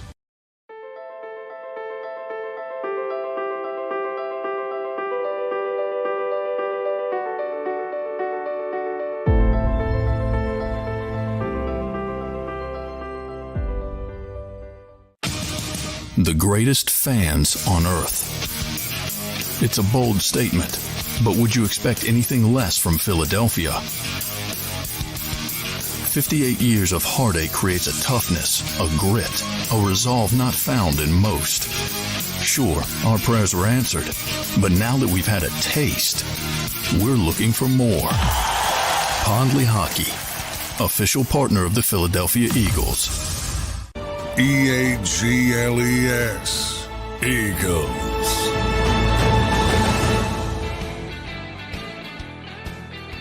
Welcome back in, everybody, to Birds 365, August 14th, moving right along in the offseason. Johnny Mack, let's get into our what we've seen from camp, the position battle. I see now I'm hating on Jalen Hurts. Boy, did people listen? I've said pretty consistently he's had a great summer. There was none of that. That was hate, everybody. Well, I think people are, I saw one comment made the point. He's like, well, last year we can't win with the explosive play and it was an issue. Now they're taking underneath and it's an issue. There's always the issue. Well, I mean, look, it is a fine line. You have to walk. I don't think, which I said 100 times. Yeah. You want him to get better at what, you want him to involve, but you don't want to take away what makes him Jalen Hurts. And I've said pretty consistently, he's had a phenomenal summer. And I hope it continues to evolve. I just got a little note, a little asterisk that the shots down the field are much more limited than they typically are. Maybe that changes once they get to the real games. But I'm not going to pretend and say, oh, it's going to change, because you have a new coaching staff, and that coaching staff has emphasized historically about getting the football out of the quarterback's hands quickly, which for certain quarterbacks, that is a very good thing. For this quarterback, I don't think it should be the hard and fast rule. If that's hating, I guess I'm a hater. Yep, let's move on, Johnny Mack. I want to get to that linebacker point. You teased it going into the break. You want to bring up a linebacker point that was kind of credited in the Eagles linebackers. Let's hear it, Johnny Mack. Where are you? Well, it's not credit, but I think people are way, way off base when they talk about linebackers in coverage. Linebackers are not good in coverage in general. That's why so many offenses design plays to get linebackers in space against playmakers because they can't cover them. So I was looking up and I said to myself, who are the good coverage linebackers in the NFL? Who are the good coverage linebackers in the NFL? By the way, ask any fan that question. and watch them struggle to get names out. And generally, it's all veteran guys. I always tell my Jack Del Rio story. So last year, I was looking at PFF's coverage rankings for linebackers. CJ Mosley was number 1. He's 32 years old. Great linebacker, has been a great linebacker because it's about feel, it's about intuition. Number 2 was Quincy Williams, also with the Jets. These are the guys that play all the time. There's some part-time players. Terrell Dodson's had a good year last year in Seattle, but he's a part-time player. Marquise Bell in Dallas, but he's a part-time player. Isaiah Simmons, very good athlete with the Giants, but he only played 300 snaps. So of the guys who played the 3-down linebackers, CJ Mosley's 32. Quincy Williams, good athlete. Demario Davis, as you know, one of my favorite players, 35. He was the 4th best coverage linebacker in football. Fred Warner, who's the best linebacker in football, next. Roquan Smith. Bobby Okereke with the Giants, very good. Drake Greenlaw, people know what happened in the Super Bowl when he got hurt and you had to go to Oren Burks and the 49ers. TJ Edwards, not the best athlete in the world, but damn smart. These are the best coverage linebackers in football. Those are the best coverage linebackers in football. So, temper your expectations when it comes to linebackers in coverage. And that's why, N'Kobe should be out there. Are they going to get beat? Yes, of course they're going to get beat. But, if you want somebody to cover, then you got to play dime and put an extra defensive back out there. What you're striving for is to get a TJ Edwards, a Demario Davis, a Fred Warner, a CJ Mosley. Guys who are smart, high football IQ, understand where they need to be in zone coverage, make it as difficult as possible for the corner, for the quarterback with angles and delivering the football. You're not looking for guys that can run with Saquon Barkley or Kenny Gainwell down the field. That's not going to work out well. Yeah, because there's basically none of them that can. Yeah. So anyway, that's my point. Well, that makes me think though, maybe that's a bigger case for you pointed out N'Kobe Dean. Well, I'll go further. I'll point out Jeremiah Trotter. Yeah, I'm that's my bold prediction. By week 6, those are your starting linebackers. But and that's the reason. Because those are your 2 most instinctive linebackers. And I get Trott's a rookie, but one of the other guys last year is a guy, Ivan Pace, who was, more of a part-time player, but he was top 20 in coverage as a rookie, and he was undrafted. He was a guy I thought the Eagles, he was a great college player at Cincinnati, but he's undersized, really short, 5'10-ish. So he didn't get drafted. And I said, man, they should sign him as an undrafted kid because he can play. And he could play. Now, are there some limitations because of that size? Of course. But he was in the top 20 as a coverage linebacker already. So why can't Trott do it? That's my assumption. He was undrafted.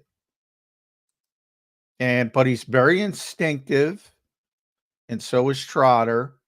So I'm very high on Jeremiah Trotter Jr. Now, the one sort of hank in my thought process is they're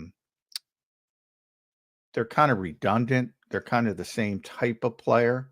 And maybe Vic doesn't want that. They're both undersized. They're both not the most athletic guys in the world. And he might want, that Devin White presence from just a physical standpoint on the field. But, I think when he sees him making wrong decisions and blowing coverages and getting out of gaps, I think that thought process will change. That's why I think eventually it's going to be Nakobe and Trotter on the field, but we'll see how it shakes out. Yeah, we'll definitely see how it shakes out. I want you to just clarify this for Prince. He says TJ sucked at coverage with us. Did I miss something here? Can you clarify? Yes, yes, Prince? you did. You missed a lot because he doesn't suck at coverage. And again, there's 32 NFL teams. Watch the 31 others. If you think TJ Edwards sucked at coverage with the Philadelphia Eagles, you do not understand defensive football and what linebackers are designed to do. Again, give me a good coverage linebacker. And if you say Devin White because he's athletic, you have no idea what you're talking about. His coverage numbers in Tampa Bay were awful. Awful. Embarrassing. TJ Edwards has been a top 20 coverage linebacker in the NFL for the last 3 years. Not one of those baseball relievers where he has 1 year he's up, 1 year he's down. For 3 consecutive years, he was in the top 20 as a coverage linebacker from PFF. 3 consecutive years. I don't get it, Zander. I don't get it.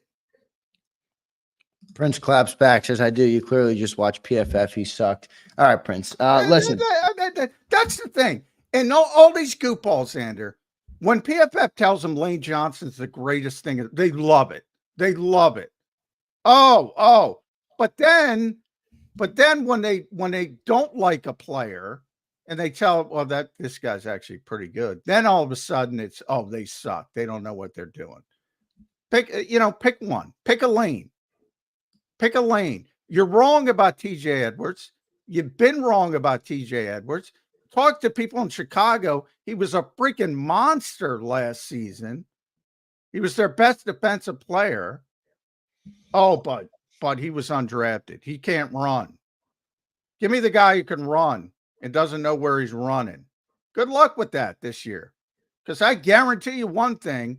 I guarantee you TJ Edwards is going to play better football than Devin White. I guarantee sticking to it. Because he's good. I hear you, Johnny Mac. Good stuff there. Let's move on. If you enjoyed that, obviously, let's drop those stop it emojis, John. I added the stop it emoji for the signature. That is a big stop it. That's a stop it. That's a stop it, everybody. You got to hit me with the emojis in the chat. The stop it, J Mac emoji. So good stuff there, John. Let's move on out of the linebacker. We have beat that to a pulp. Oh, never mind. Let me get to the super chat real quick. How did White make All Pro in 2020? Was he great? Well, no, he's never been great. Unfortunately, some of the people voting for All Pro shouldn't be voting for All Pro. I've had that discussion with Rob Motti, and people get enamored. He had 9 sacks. That's why he was an All Pro.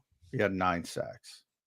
To answer your question on why he was an All Pro. Yeah, that was also 4 seasons ago. So you're not going to hang your hat on 4 seasons. We can't hang our hats on 4 years ago. When his film was not good that year. His film has never been good. I give out the numbers all the time. So that year is graded the 62nd best linebacker in football, of 83. Yeah, he had 9 sacks is why he was named an All-Pro. And by the way, occasionally, if you let him go straight ahead, because he's a phenomenal athlete, he's going to get a sack. And if people aren't paying attention to the consistency from play to play, they're going to be enamored by that. But you're also going to have the missed gaps and the coverage blows, and you saw it early in Baltimore. Wrong gaps, wrong run fits, but he might get a sack. Let's move on, Johnny Mack. Let's get to that right guard position. One of the bigger camp battles as we got into training camp. You think Mekhi Becton is in a position now to run away with that job? Yeah, well, I don't know, run away, but I think it's his to lose at this point. I think that's pretty clear. I think the Eagles are going to be fine because the other four, I think they'd be fine with Tyler Steen. I think they'd be fine with Mekhi Becton. I think they'd be fine if they're forced to play somebody like, Max Sharping or even Nick Gates or even, Matt Hennessy, because the other four are so good. But, I do think they are enamored with the possibility of having another great offensive lineman if everything clicks with Mekhi Becton and Jeff Stoutland. Boy, but 6'8", he's 6'8", not quite. He's 6'7" and 3/8, but he's almost 6'8", and that is really big for a guard. Really big. So I think you have to see how he handles it against some of the better defensive tackles, because it's much more of a leverage game. It's much more of low pads win inside than outside, where you're on an island. So I'm not sure how it's going to work out, but it does seem that Jeff Stoutland is enamored by it, and that's the way the Eagles are going to go. Yeah, they're going to follow his lead, no doubt about it. But, John, one guy I'll point out, and Daz brought him up in the chat, and he was a guy I was very high on coming out of college. He was a 5th rounder, I think, or a 5th or a 6th rounder. I think he was a 5th rounder. Does he have a chance on this team? Maybe not this year, but, just looking ahead, like, where do they go? He's not going to take Landon Dickerson's spot, but he showed that he can be a good guard in the league, or at least he had a good first preseason game. I guess he hasn't shown much yet, but if he's a guy that excels or they believe can have a role in the team, what does that look like both this year and in the future? Is he somebody that can move to that right side and Becton gets a big contract somewhere else next year and then you slot Keegan in? Is that realistic? Yeah, I could see him being involved next year. I think a lot, depends on, I think the Eagles' hope is to keep Mekhi Becton long term. I think their hope is, he plays very well and he already likes it here. He already wanted to be involved with Jeff Stoutland. And if he starts having some success, then they're probably going to try to extend him. But wouldn't that mean he's going to take a massive pay cut and basically be waiting for Lane Johnson to hang him up?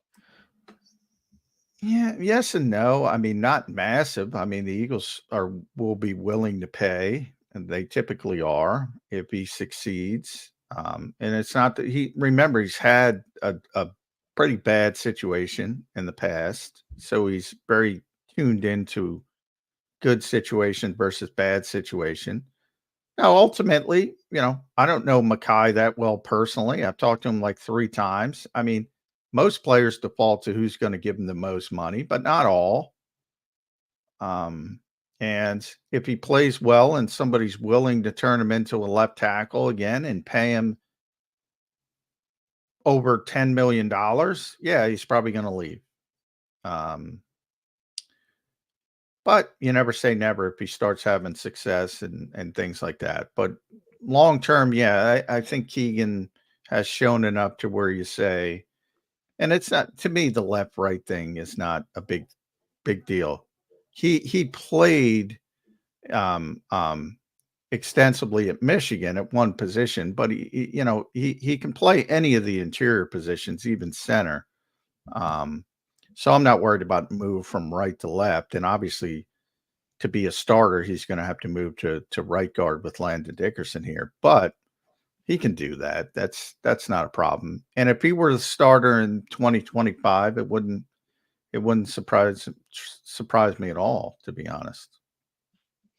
Yeah, well, JM brings up the point I was thinking of. Tackles get at least 60% more money than guard. That's the one thing I think. Where Becton's like, I'm a tackle, and I'm playing guard, which is great, but I want that Lane Johnson spot, and I don't think Well, they're going to push yeah, Lane that's out the door. remember the guard market exploded. Yeah, that's so true. This 20 million. offseason, Yeah. and Landon Dickerson's a big part of that explosion. So it's not as drastic as it once was. That's the conventional wisdom, I and think I someone get it. who else just got the money, John, at guard? Oh, there's a bunch of I don't think he topped guys. Landon though. I think he was like right behind Landon. I thought at least it was a guy recently, last couple of weeks. There was I can look it up, but there's a bunch of guards that got paid, not just Landon. This off season, the guard market as a whole exploded. So he's not even number one. Chris Lindstrom's number one. Robert Hunt's number two. Landon's three. Joe Thuney's four. Quentin Nelson. So guys are getting paid now at guard. They're willing to pay for guys on their second contract more than draft them in the first round. But yeah, a bunch of them are up there now.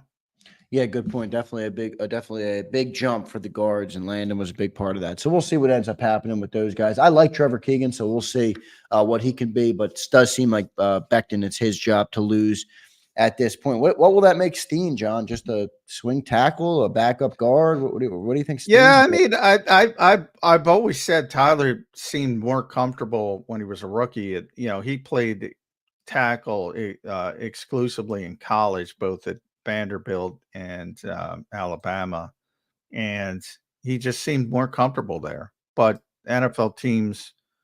most NFL teams project him inside because he doesn't have the longest arms in the world. Typically, NFL tackles have longer arms to better handle some of the pass rushers, and people projected him inside. But Nick was asked about that yesterday, as a matter of fact, because if he's got to be a backup, yeah, he's going to start cross-training a tackle, and I think people will see, again, he's more comfortable there. So I think that's kind of an easy move for him, to be honest, to be a swing tackle. John, let's move into wide receiver 3, one of the other position battles. We've talked extensively on linebacker. We just hit right guard. Wide receiver 3, John, are they going to go outside the locker room to fill that position, or is the committee approach something the Eagles will be good with? Well, I think they started bringing up the committee approach when they couldn't find one. So I think they prefer one. Yeah. But if it comes down to it, it's not a large tackle position, obviously. A large traffic position, excuse me, in this particular offense. So, if you think about last year with Quez and Alameda and Julio Jones, as long as you make the plays when they come to you, I think you're fine. I think Britton can do that. I think people are skipping steps with Johnny Wilson. John Ross hasn't. I saw some people say kind of showed up a little bit yesterday, but again, I wasn't there. I don't think he's.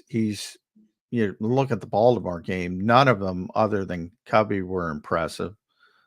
Paris obviously is back in a limited fashion. He was hurt with a groin injury, Paris Campbell. So I think if there's one position they were most likely to go outside the organization to try and fix, it is wide receiver 3.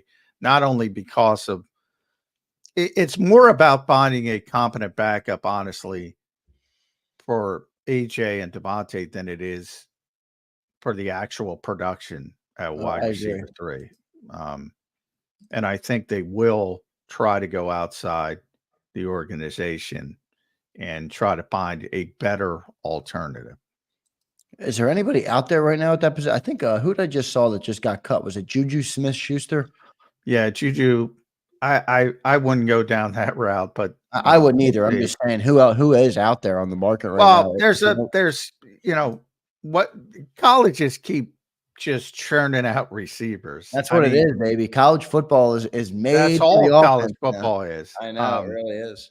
And there's going to be guys who cut younger receivers with more upside than what the Eagles have right now in the backup. So it could just be as simple as a waiver wire pickup, or how he might have liked somebody in the draft, and all of a sudden they're facing a numbers crunch, and he might get that August trade he's semi-famous for. That it's not going to be splashy. They're not going to, they don't need a splashy numbers guy. They're looking for a better backup to AJ and Devontae. Yeah, we'll see what they end up doing. I guess Johnny Wilson, he showed flashes, but they're not confident in him. You think, to be that outside guy? Yeah, I think people, like I said, I think people are skipping steps with Johnny Wilson. Yeah. Maybe me included. Now, if you're talking about the piecemeal approach, he might be able to help you in the red zone as just an occasional threat. Yeah, he might be able to help. Defenses would have to cover. But if he's got to play 70 snaps, you will rue that day. And that's kind of what I'm getting at. Like, he can't play a lot at this stage. That doesn't mean he can't down the road. And that's why I think it's far more important. Like, I think people are way too focused on who's going to be the wide receiver 3 in this offense versus who's going to be the backup to AJ and Devontae if they sprain an ankle. And if they can't play in week 5, that to me is the way bigger problem than the 3 catches that might be doled out in a good week to the 3rd receiver. Yeah, so we'll see what ends up happening there. Say Quads brings up a good point. We are looking for someone that is better than a Quez Watkins. I agree at the wide receiver too. That doesn't check the box of the outside, which is what John's talking about. But speaking of the guys at the 3, John, do they look better than Quez Watkins? Well, it depends. Quez was, we talk about confidence. Quez was kind of shot last year from a confidence standpoint. If you're saying 2021 Quez Watkins, no, not even close. Not even close to 2021 Quez Watkins. 2023, yeah, everybody's better. Did you see his? I'm not sure if you caught it. Quez Watkins' first punt return for the Steelers. Did you catch that? I do not like Quez Watkins as a punt returner. Yeah, you're correct to not like it, because that is not a good idea. It didn't go well for Quez, and he dropped the ball and turned it over. That was they had their preseason game the same night that we had ours. I guess it was Friday, so it was last Friday night, and I was live on the show watching the game with some people in our watch party, and that popped up on the Twitter feed, and I'm like, oh. Every once in a while and I don't know who Pittsburgh's special teams coordinator is. I'll look it up, but here they tried to turn Quez into a kickoff returner at one point, if people remember that. Kickoffs weren't that important. Now they've changed the rule. They're going to be a little bit more important, but he was just bad at it. And they kept putting him back there. And I'm like, there's sometimes when I usually pay deference to coaches, because I don't have that. People might think I have an ego, but I don't have that big of an ego to think I know more than the coaches. But there's sometimes they do stuff where I'm like, you got to be kidding me, dude. And then Quez on special teams is one of those instances. I'm like, what are you looking at that you think this is a good idea? And that's punt returner, kickoff return, and coverage.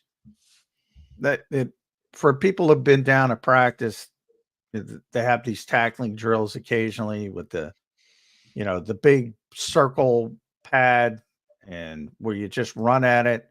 I've never seen anybody. He treated it like it was a hurt locker. He treated it like it was going up to a bomb. And you see, defensive players just exploding and tackling the thing. And, the Eagles are watching this and saying, this guy can be on kickoff coverage. I'm like, what are you saying? Yeah. Yeah, no doubt. John, any other position battles right now in camp that are worth mentioning here in the last 10 minutes of the show? Wow, moved right along. 9:51, 9 minutes left on the show. Great show today. Appreciate everybody being here. I'm very interested. I brought it up with Martin at safety. Just, now that Caden Stearns and they got to see if he's healthy and how he's going to get back on the field. But it's clear that they brought him in because Vic likes him. And how does that impact things? Bradbury, Maddox, CJ is going to be back. So who are the backups? That to me is the most interesting position right now on the team.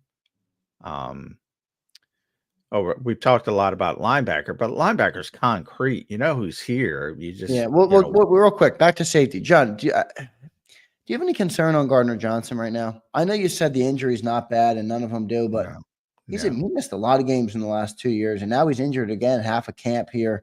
I don't know. I'm just starting to get a little nervous. This guy. Well, I'm concerned over. That's my fear with him. Yeah. I don't know. These guys. I was one of my people would say that about Avonte. Avonte's one of the toughest guys, and that's part of the problem why he gets hurt. And again, undersized, nickel corner, run fits, sticks his nose in there. One of the toughest guys. So I can't stand when people who's made out of glass when these people would actually break if they did like 1/10 of what Avonte Maddox does on the football field. So I don't like that. But in general, I am concerned about CJ's injury history, but I'm not concerned about this injury. He's a deference player. So, if he's got a hangnail, they're gonna keep him out as long as possible to try to make sure he's completely healthy for week 1.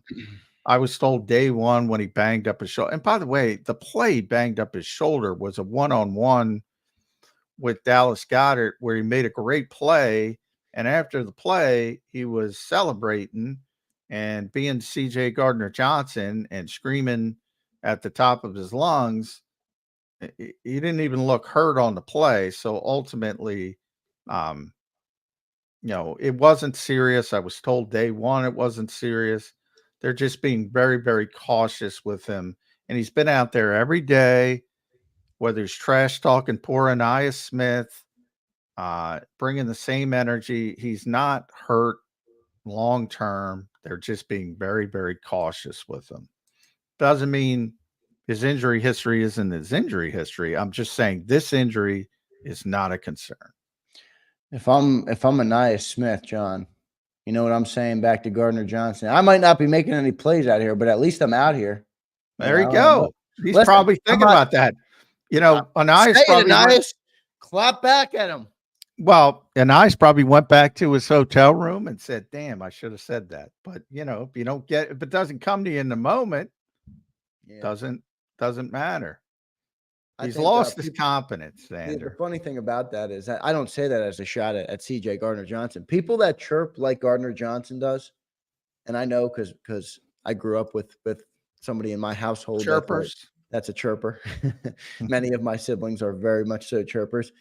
The way to get back at a chirper is to chirp them back. That's how you get back at a chirper. So you got to chirp back. Hey, Quignon's the most understated guy in the world. Very, polite, doesn't say much. And then all of a sudden, he makes a play on AJ and says trash around. You got to chirp. You got to chirp back. I think you give Quignon a couple years. He's going to be a big chirp. He's going to be chirping like crazy. I don't think he's ever going to be a big chirper, but he's going to be a stealth chirper. A silent assassin in a way. Exactly. Just pull it out of nowhere, which a lot of times is more effective. Like Brandon Graham never shuts up. He's always coming. Yeah. Right. And everybody's ready for it. CJ's like that as well. The stealth guys, like that took AJ aback, man. It was like that's more effective, the stealth guys. John, is Anais Smith going to get cut? Right now, today, I would say yes, he's going to get waived with the hopes that they can get him back on the practice squad and hope to rebuild him. But yeah, right now, and they don't want to cut him. And I've said, but he'll play a lot in New England. He'll play a lot against Minnesota. And all it'll take is one play. All it'll take, similar to Eli Rex, I brought that up when he had the pick six in Baltimore last year. He had a bad camp, but the Eagles liked him, made a play. It was on film for everybody else in the league to see, and they didn't want to lose him through waivers, so they kept him. Same thing will happen with Anaya Smith. If he's got a long touchdown pass, if he's got a kickoff return, punt return, one play, they'll keep him, but he's got to make a play. Muted. Got to make a play. We'll see what he ends up doing there. Johnny Mac, I'm going to take one more commercial time. Actually, no, we have 3 minutes. I'm not going to take a commercial break. We got a little bit later in the show than I thought. Appreciate everybody being here. A lot of good people in the chat, John. People going at you today, Johnny Mac. It was a heavyweight tussle in the ring today, Johnny Mac, going back and forth. Well, people, look, I say it all the time. I'm not here to validate your feelings. Listen, I'm here to give everybody a voice, though, and that's what I appreciate is that they voice their opinion. You tell them why they're dumb or wrong, and we have a good show. I think that's part of it. I think that makes great. Well, and it's not about being dumb or wrong. Well, in the case of TJ, that was dumb. I'm sorry, I don't know who said that, but that's dumb. But he can't cover. And imagine watching TJ Edwards and then watching Nick Morrow and Devin White and Nakobe Dean and say, oh, TJ's the bad one in coverage. I mean, I don't know. Are you watching the games? I don't even know what to say to you at that point. That's dumb. With the Jalen stuff, I think people miss the context of what I was saying, and that's that it's a concern, and hopefully that it's just about trying to evolve as a quarterback and getting better in practice. I'm the one who talks about context and practice all the time. If people listen, I think that's a lack of listening. That's what practice is for. Like, I don't care that he's not throwing interceptions. AJ said it the other day. Who cares? You're trying, if you throw an interception, you're typically trying to make throws that you wouldn't make necessarily in a game and trying to push things. Practice is practice. Those stats aren't important. No interceptions isn't important. I've said every day, you're on with me every day, Zander. Have I not said he's had a very good summer, very sharp? He's been very good. Oh, you have. No doubt. I'm a little bit concerned, and it's got more to do with Kellen Moore than Jalen Hurts. I'm a little bit concerned because of what I saw with Kenny Pickett as well and Tanner McKee as well, that this is the default setting. That's all. I think that's a fair. I don't really see. I think it's very fair. I think it's very fair. Yeah. I mean, look, you don't want Jalen Hurts to be, what's not what away from what made him so great in his first couple of years in the league. So I agree with Johnny Mac for sure. Definitely something to monitor. But John, good show today, man. We have reached the end. Appreciate everybody in the chat. Prince hits you back with one more final jab, John. I don't know if we can allow this. Prince says, whatever you say, Mr. PF. Whatever. I mean, if you don't know football, I don't care. That's up to you. If you want, I mean, what do I care? I mean, Devin White's film is Devin White's film. Nakobe Dean's film is Nakobe Dean's film. TJ Edwards' film is TJ Edwards' film. One's one of the best linebackers in football. And if you don't know which one it is, that's on you. It's not bothering me at all. Good stuff today, everybody. Appreciate everybody for clapping back at us in the chat. It's always makes for good content. I appreciate all of your opinions, even when we agree, don't agree. That's not the point. It's here to have good football conversation. And we had no guest in hour number 2. So you guys made it a lot better for us today. So thanks for doing that. Appreciate all of you. Johnny Mac, appreciate you, brother. Great show today. Great input. Real quick on the way out the door, what's the next 2 days now look like for the Eagles? They have a walkthrough, imagine, today, and then tomorrow. Walkthrough today, and tomorrow's the game. Then they'll be off Friday, Players' Day off. Saturday back at the NovaCare Complex, 10 a.m. practice. So Saturday and Sunday, right? They're on this weekend. So good stuff. So we'll be following it all week. Looks like we'll have 7 days of shows this week. We'll have a Saturday and Sunday, at least a short show on those 2 days, but with a recap of the practice. But appreciate everybody being here. Stay tuned. National Football Show coming up at 2 p.m. Eastern Time. Looking forward to hearing what Dan has to say today. So see you guys all over there. Hit that like button on your way out. Johnny Mac, good show, man. We'll catch you tomorrow. All right, brother? All right. Thanks, Zander. Thanks, everybody. All right. See you, everybody. You've been listening to Birds 365, the destination for the passionate Eagles football fan who bleeds green. If it's Eagles football, we're talking about it. Debate inside the locker room and guests that are some of the greatest football minds from around the region. We hope you enjoyed the show. We know we had a blast. Make sure to like, comment, and subscribe, and we'll be back soon. But in the meantime, hook up with us on social media at JAKIB Sports. See you next time on Birds 365.